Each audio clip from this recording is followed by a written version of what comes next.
তো আল্লাহর হাবিব সাল্লাল্লাহু আলাইহি ওয়াসাল্লামের সাথে আম্মা জান আয়েশার ঝগড়া হতো। তো একদিন ঝগড়া হয়ে দুইজন রেগে আছে।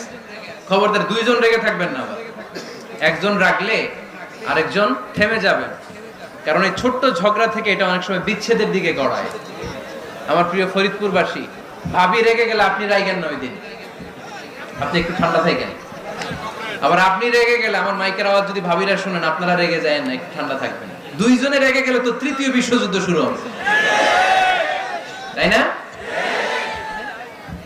একজন রেগে গেলে আরেকজন ঠান্ডা, কারণ এই সামান্য ঝগড়া থেকে ইগোর কারণে এটা বিচ্ছেদ আর ডিভোর্স পর্যন্ত গড়ায়।